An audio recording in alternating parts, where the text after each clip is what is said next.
Well, it started last week with a crisis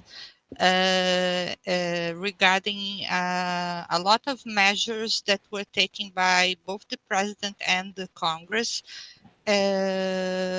regarding the increasing taxes and increasing the price of diesel and oil in general. And the stock market stopped completely for a couple of hours on Friday because of the crisis. Nobody was selling, buying anything. It stopped until the government announced a reduction in 10% in taxes for diesel. Still not enough. It's still too high. And all roads are blocked. All the main all the main roads, all the main arteries here in Brazil are blocked by trucks. Can the police, break these blockades? There was an attempt, and the population, guided by the Socialist Party, that is called in Portuguese Workers' Party. The letters are P and T. In Portuguese, is PT. It's Workers' Party. And they have the entire support of media, because anyone here in Brazil, they may live in a shanty town, our favelas, they have a cell phone that has an internet connection. So they go to Twitter, they go to Facebook, and they are raising the population against the government. So does I'm not sure how your economy works exactly. Does the government relegate what fuel prices can be? They can do this by manipulating the amount of currency circulating. But it's a currency that it's a fake currency. It doesn't have. It's a fiat currency. Yeah, so fiat, it's like most modern currencies. They just put more money into circulation. Economical plan that we had ongoing. It's the real plan. It established a new currency. In 1994, it was on par with the dollar. The oversight of this plan was that it was tied to macroeconomics. So as the situation worldwide started shifting, there was a small crisis in the value of the real regarding the dollar, the euro, and that was the opening that the Socialist Party needed to get Lula into office.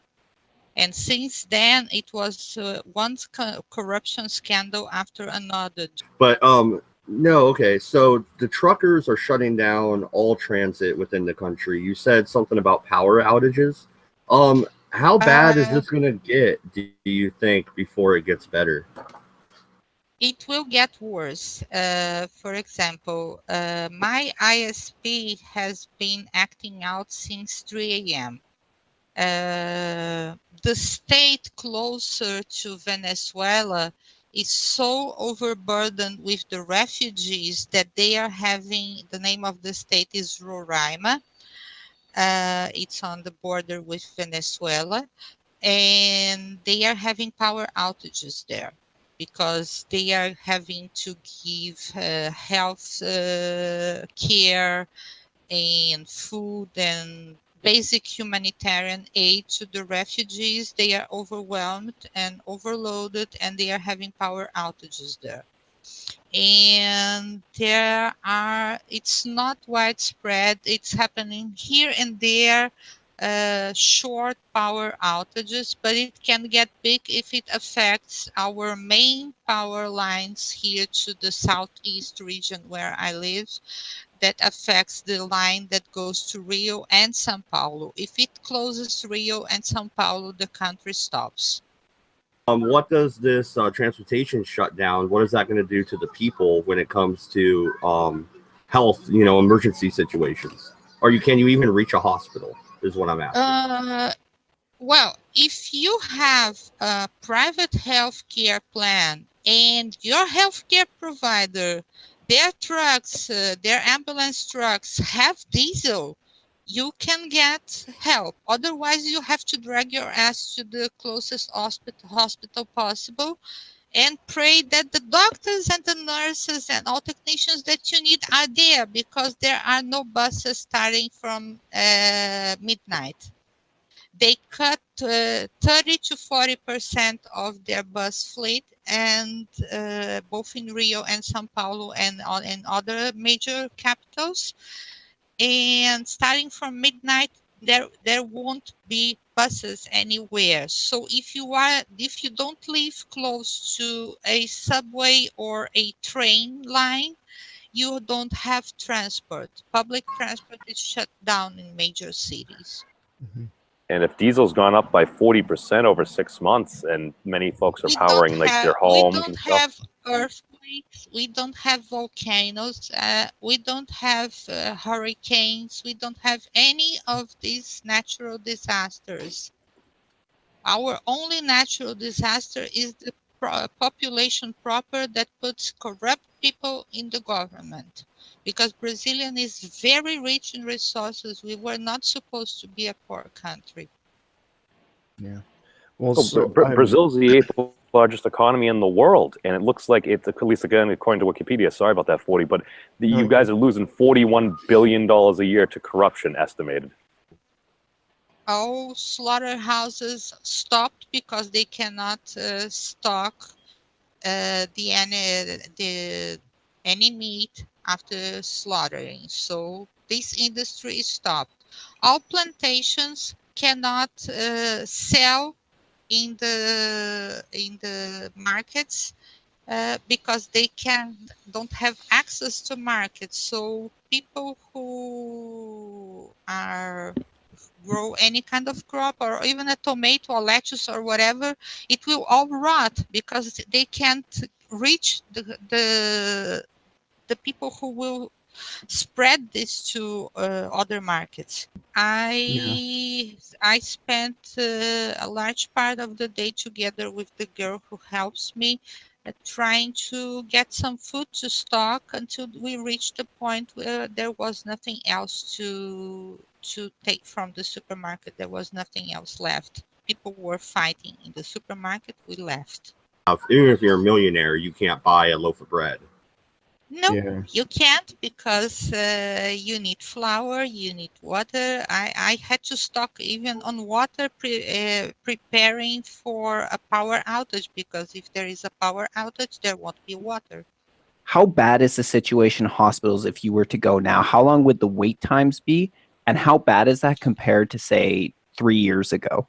If you asked me this question a week and a half ago, I would say that 3 years is too little to compare, because it's the same situation. Even people who have, like me, a private insurance, health insurance, and don't depend on the non-existent governmental health system, they still wait. They have that system of green, yellow, and red tags that they attach to a person after a triage. And depending on how they think that you are feeling, you can wait for hours in there. I have several times lots of problems with my elderly father. They think that a person that is almost 90 with a flu is a green to yellow. It's not a red condition. The current healthcare system, the private one, is what the public one used to be 20, 15 years ago. We have a crisis in all sectors. Yeah, no. And do you think it stems from the fact that the socialist elements are controlling the government, or do you just think it's that they're corrupt? Like there could be a good socialist government as long as it's not stealing money. The Workers' Party seem to be the ethical left.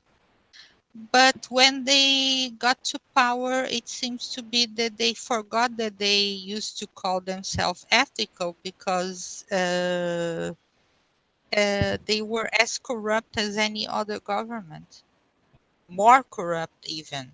Yes, our minimum wage is a hair under 1,000 reais. Is a real a dollar? Are you saying your minimum wage is is $1,000? The minimum, no, 1,000 Brazilian reais. It would be divide this by four, a little bit over $250. The Brazilian president receives around $31,000. So he receives 31 times what would be the minimum wage. It's a welfare aid for people who receive less than the minimum wage. Okay, but it's illegal to pay someone less than the minimum wage. Yeah. So it's basically support for, and it's by per capita, it's by child. The more children you have, the more you receive. And we have an epidemic of single mothers here in the poor neighborhoods. And there was a person who used to help me with caregiving to my father. She has 4 children, each one with a different father. Oh my God. Whoa. And she received this governmental aid that is paid by our taxes. So we have taxes, our level of taxation is very high. Unemployment reached a new height. The government is on social media saying that there was an increase in employment, but it's a lie. Because if you compare to their statistics of welfare to people who are unemployed, the welfare for people who are unemployed increased. So which one is telling the truth? The statistics on welfare for the unemployed, or that there was an increase in job offers? Balloting, because we have 100% electronic balloting all over the country. Or go back to the paper balloting. They want this. They want either the fulfillment of the bill that gives you a receipt that you have voted, so you can actually count how many people voted. And they will, if this is not fulfilled, they will they will join the popular demand for military intervention. Because everybody but the left wants a military intervention. Everybody but people from who support the Workers' Party are either in support of some sort of Pacific resolution or military takeover.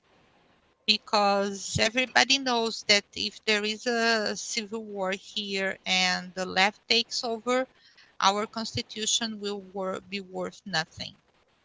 The military, with them, we still have a chance that they might uphold the constitution and not burn it into ashes right away. If you have just straight electronic voting, I mean, couldn't that potentially be compromised? Yes, we have presidential elections this year, so it can be a threat. The right to bear arms for self-defense. Brazilian people cannot legally buy arms, buy guns. None, zero. Zero. Only if you are registered with a sports club or if you work with the police or the military. They can buy a weapon, but the weapon is kept at the fire range. They cannot keep it at home. What why I reached out to people on Twitter and on other social medias to tell the story was because the mass media is not telling it. And where I found like Reuters, New York Times, they are broaching the subject with incorrect information. And they don't explain why it's happening. The problem is that it's not a right-wing takeover. The threat of the takeover is coming from the left. The fear that people from the center to the right have at the moment is that we would have what was the Russian Revolution in the beginning of the Right. 20th century. For other people that are currently facing similar situations, what would be the biggest warning signs you would tell them to look at? I think that people need to know the salaries of their elected representatives and compare with their salaries with a CEO salary. Uh, they need to look at the levels of corruption in the judiciary system and what kind of bills are being passed by the Congress that nobody knows.